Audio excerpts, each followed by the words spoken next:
Hello and welcome to the very first episode of the Wildlife Matters podcast with me, Nigel Palmer. I'm your host and I'm hoping you're going to join me as we take a look over the next few weeks and delve into the fascinating world of wildlife, both here in the UK and around the world. In this first episode, we're going to look at dispelling that old myth that are foxes dangerous, and also take a glimpse at the vile trade known as canned hunting, where lions are bred for the bullet in South Africa. So grab yourself a cuppa, comfy seat, and I hope you'll join us. But first, let's take a look at what's been happening in the wildlife world this week with Nature News.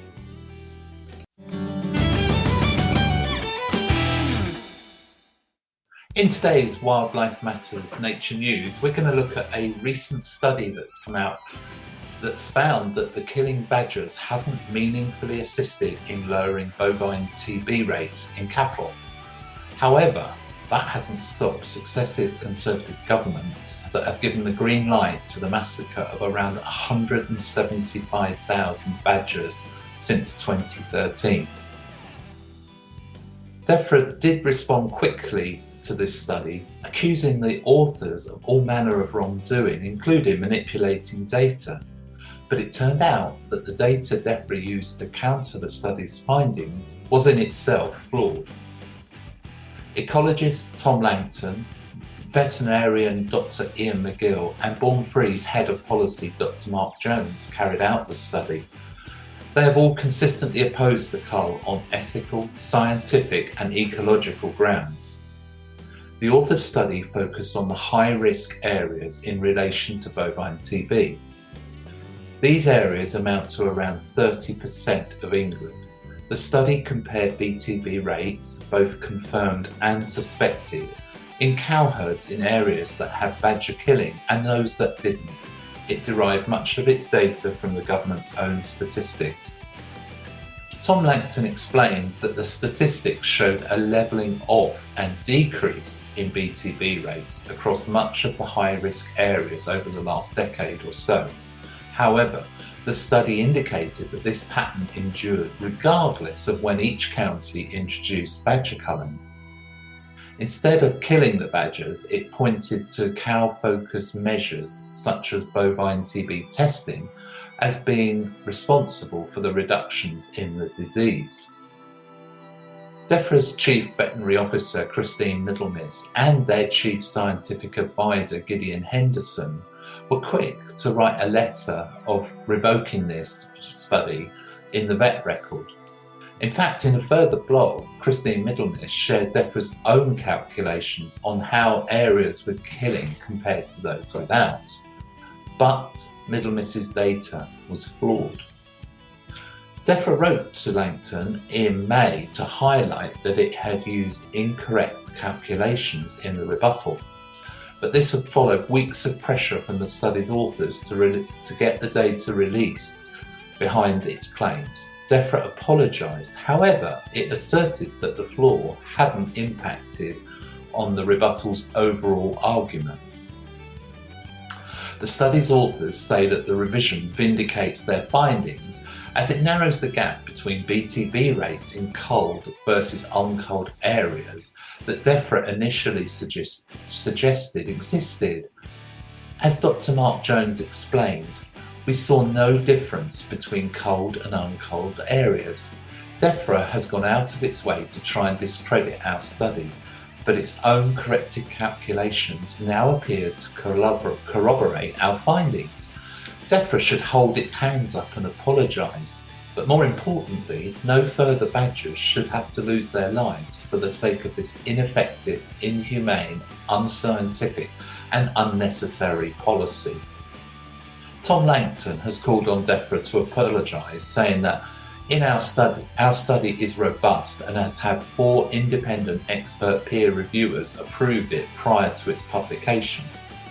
DEFRA's rebuttal, on the other hand, is unverified, not peer-reviewed, and we know is based on false data. In a written response to DEFRA following its submission, all 3 authors called for an immediate suspension of badger killing pending a review of the government policy. It seems DEFRA's rush to rebuke the study's conclusions suggests to us that getting the department to candidly review its own policy is not going to be easy. The British Veterinary Association, however, is conducting a review of the position in light of the new evidence. Currently, the BVA broadly supports DEFRA's policy, but objects to the cruel way in which most badgers are being killed. Coal companies kill the vast majority of badgers by free shooting, meaning that people shoot them in the open.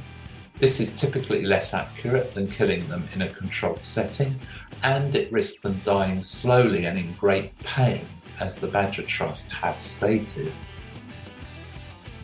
This does not inspire us with any confidence. The study's authors did acknowledge its limitations, one of which was the government's failure to disclose the culling area boundaries. However, it was based on an exhaustive probe, and it concluded that cow-focused measures, not badger killing, are responsible for the reductions in bovine TB. DEFRA's flawed and furious response will do little to inspire confidence that the government's forthcoming research into the coal's usefulness will be either vigorous or impartial. DEFRA have really been caught out here. A government department refusing to release information and then releasing misleading studies shows a clear intent to skew the data to support the government policy of killing badgers that does not reduce the incidence of bovine TB in cattle. Wildlife Matters thinks that DEFRA Minister George Eustice should now immediately suspend the culling of badgers and explain to the House how and why those mistakes were made. That's been this week's Nature News. We will look into this study and follow its progress. Welcome back, and in today's Anything Goes, we're going to take a look at the canned hunting and captive lion industries that are prevalent in southern Africa. Where lions once roamed over most parts of the world, including Africa, North America and Eurasia, today they are restricted to the savanna and grassy plains of Africa and to a very small area of Western India.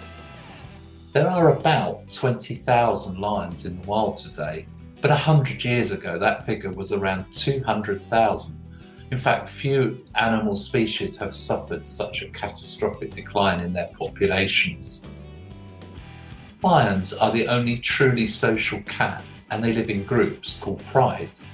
Prides are made up of a single male, although they can have groups of males, and are up to around 20 females and their offspring.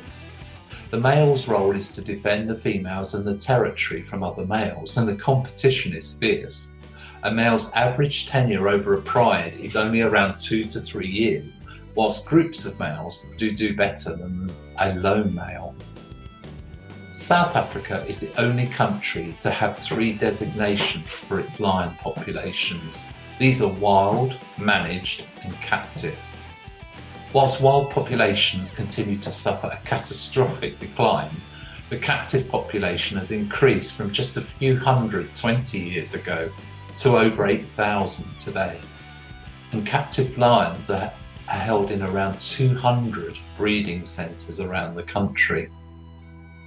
It's true to say that these lions are bred for the bullet because they are sold to hunting companies who offer the wealthy US and European hunters the guarantee of shooting a lion, albeit within an enclosure from which it cannot escape.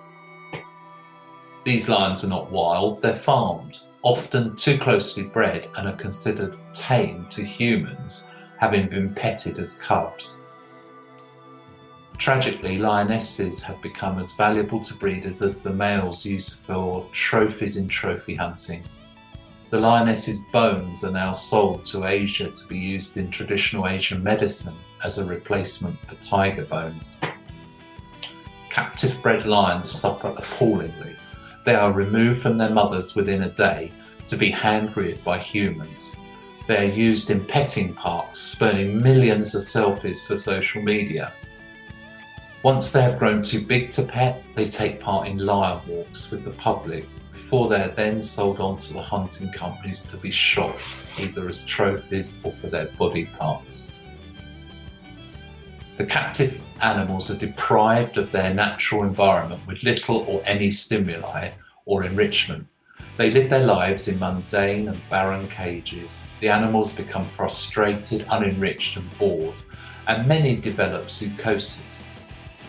Zoochosis was a term first used by Bill Travers, co-founder of the Born Free Foundation, to describe the obsessive repetitive behaviour of zoo animals. Many of these animals have abnormal mother-infant relationships. Mothers often will attack, abandon or even kill their offspring, or where mothers wean offspring too soon or maybe too late, prolonged infantile behaviour where animals do not mature properly or acquire destructive social behaviours such as excessive crying, lack of social confidence, a lack of secondary sexual characteristics, abnormal aggressive behaviour in terms of intensity and frequency, all directed to the wrong individuals or objects. This is all a result of overcrowding, threats by social dominance, or isolation from companions. In captivity, lions face a number of challenges for which evolution has not prepared them. The climate, diet, size and characteristics of the enclosure are completely alien to them and how they have evolved to exist in the wild. Captive bred lions have no control over their environment. They do not carry out evolved behaviours which are aimed at enhancing their welfare or survival prospects. Instead, they rely on humans to provide for their physical, social and biological needs. The captive environment leads to a deterioration in the lion's both physical and mental health. Here at Wildlife Matters, we want to see an end to captive lion breeding and canned hunting in southern Africa and all around any other countries where it takes place. Captive bred lions have no benefit to conservation and cannot be released back to the wild. Although lion breeders and captive lion facilities claim that lionesses do not look after their cubs well, the truth is that cubs are often forcibly removed from their mothers, often after just one day, all for some extra cuddles and so that they can have their photos taken for social media. It's really not true that lions are not very good parents. They are, and will fiercely protect their cubs. Removal of cubs is so traumatic for the lioness and the cubs. The breeders that enable human interactions for profit are only fulfilling a recreational role. Countless selfies have no educational value or conservation message. The people visiting these petting centres can only learn one thing, and that is that a wild animal can be controlled for human entertainment. Not only is this exploitation of lions for commercial gain, but it's harmful to the cubs too. They can only be fully vaccinated at the age of 12 weeks. Any human interaction prior to that exposes the cubs to the extremely high risk of catching diseases from domestic animals such as dogs and cats. These cubs are not pets, and they're not working animals, they are wild animals. Uncontrolled breeding and inbreeding have led to a range of genetic malformations in captive lions. These are so bad that the lions were released or escaped into the wild, they would compromise the genetic integrity of the wild populations.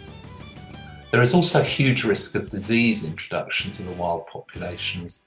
Lions are bred intensively to ensure a ready supply of lions for the petting, hunting and Asian medicine markets. These tragic animals are exploited from birth until their premature deaths.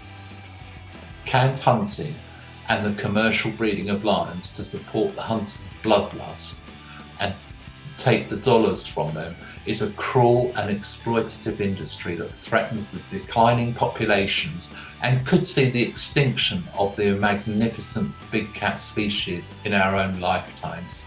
Make no mistake, lion breeding and canned hunting is conservation, and it's time to end this vile trade and end the lion farms.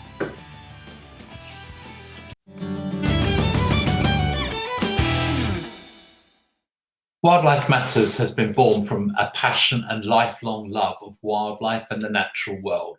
We have over 20 years of experience working for wildlife and conservation charities here in the UK and in Africa and Asia. With experience in woodland management and horticulture, our love of plants and trees, in fact all flora should be clear, but wildlife is our real passion, working on species conservation, habitat management here in the UK and internationally, as well as working on the front line in busy wildlife rescue. We have over 2 decades of direct action against hunters and anyone who persecutes wildlife for so-called sport. Our experience and knowledge are as broad and diverse as they are varied. And that's why we're hoping that you will support us by following the podcast. You can visit our website at www.wildlife-matters.org or subscribe to this podcast wherever you get your podcasts from, be that Apple, Spotify, Amazon, all the major platforms. It really does help if you leave us a review. And do come visit the website and see what we're doing. We look forward to hearing from you soon.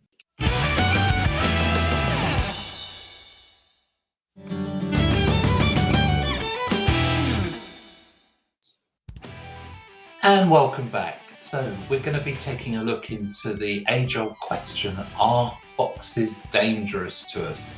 Or do they pose some sort of a health risk? Well, in fact, there is no known case of people catching diseases from foxes or their droppings. In Britain, you are vastly more likely to catch an infection from your pet dog or cat. So what about foxes? Well, let's just have a quick look into what we know. Most people that have seen a fox have probably just seen one animal on its own. And indeed, foxes travel and hunt on their own. So they are known to be solitary animals. This is not to say that they avoid other foxes, but to exemplify the fact that foxes do not hunt in packs like some other canids, such as wolves.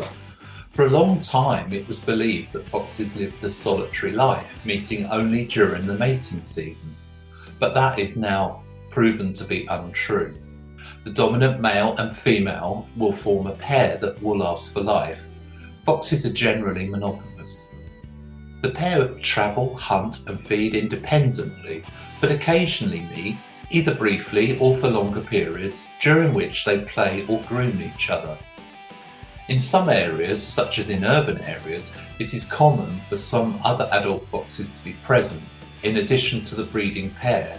These additional animals, sometimes known as helpers, are subordinate to the dominant pair and are often offspring of them, which have remained with their parents past the normal age of dispersal. So, in certain conditions, it could be true that foxes live in small social groups. Foxes are territorial animals. They defend the area where they live against other foxes. That said, the use of scent marking to delimit their own space is a very effective way of communicating with neighbours, and they normally avoid meeting each other. If the neighbours do meet, these encounters are generally benign, avoiding direct fights. Foxes are more aggressive towards strange foxes rather than other neighbouring ones. Because of this territorial behaviour, if a fox is removed for a length of time from its territory, another fox will soon move in. This means that eliminating one animal from an area does not eliminate the presence of foxes altogether. So will a fox attack my dog or cat? Well, this is extremely unlikely. Foxes avoid dogs, even small dogs, because many foxes are killed by dogs every year. So it is much more likely that your dog will attack the fox, not the other way round. Attacks on cats are equally rare. Cats and foxes are roughly the same size, and cats are very capable of defending themselves against foxes. So it's hardly surprising that foxes generally give cats a very wide berth and will flee when threatened. Keeping your cat indoors at night greatly reduces the chances of an encounter with a fox. There are also a variety of other benefits, such as cats kept in at night are healthier, live longer, and of course they kill far less local wildlife, mice, voles, birds, etc. There are many cats and foxes in the UK, and it is very rare to lose a cat to a fox. Cats kill cats, and cats can be run over, and foxes will eat a dead cat, as they are the bin men of the wild world and clear up carrion. So can foxes hurt children? Well, way back in June 1973, the Sunday Times carried an article warning about the threats posed by urban foxes. However, the evidence is that no child in Britain has been killed or severely injured in the years ever since foxes colonised our cities. There are occasional, relatively minor incidents involving foxes and children, invariably described by the press as an attack, although it is very unlikely that a fox deliberately seeks out a child to attack it. In contrast, every year, children are severely injured, maimed, and tragically even killed by dogs, very often their own pets, and not just larger breeds. The risk posed by dogs vastly outweighs the risk posed by foxes. So, in the UK, what animals are most likely to bite you? We've used the NHS website to source this information, and the NHS website states there are three most common causes of bites in the UK are 80% of the bites treated by the NHS are dog bites, 15% of bites treated by the NHS are cat bites, and 5% of bites treated by the NHS are human bites. Further into the report, the NHS states it is hard to estimate how common bites are, as the records are only usually kept of those that were serious enough to require hospital treatment, which in England is around 6,000 cases of dog bites a year and 2,500 cases due to other bites, including humans. And for accuracy and clarity, the NHS does not mention fox bites in the report at all. So let's just do a little analysis on the figures provided by the NHS. The total number of bites that required hospital treatment in England is 8,500. From that data, we know that around 6,000 of these are dog bites. This leaves another 2,500 or so bites, with cats responsible for 1,875 and humans responsible for 625. To put that into context, adders, the only venomous snake in the UK, bites around 100 people a year. Let's finish with a conclusion based on facts. As a UK resident, you are 600 times more likely to be bitten by a dog, 187 times more likely to be bitten by a cat, and incredibly 62 times more likely to be bitten by another human being than you are being bitten by a fox. So let's stop the propaganda lies intended to demonise foxes and create uncertainty in our urban communities. Foxes are not a threat to you, your children, or your pets. Don't always believe what you read in the newspapers, because this proves that they don't always have the facts, or indeed, tell the truth.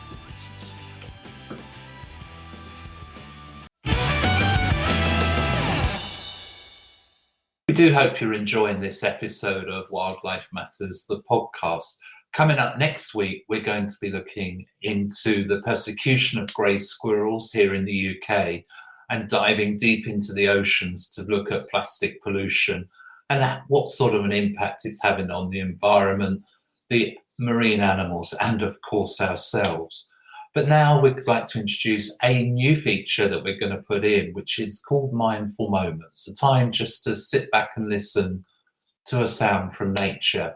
And this week is the beautiful recording of a vixen. Sit back, enjoy it. We'll see you on the other side.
And so that brings us to the end of this very first episode of the Wildlife Matters podcast. We really hope you enjoyed it, learned something new, and we'll go on to share this podcast with your friends, leave us a review, like it, and let's get some more people involved. We're a community we're building here, and we really want everybody to be a part of it. But for now, this is me, Nigel Palmer, Wildlife Matters, signing out.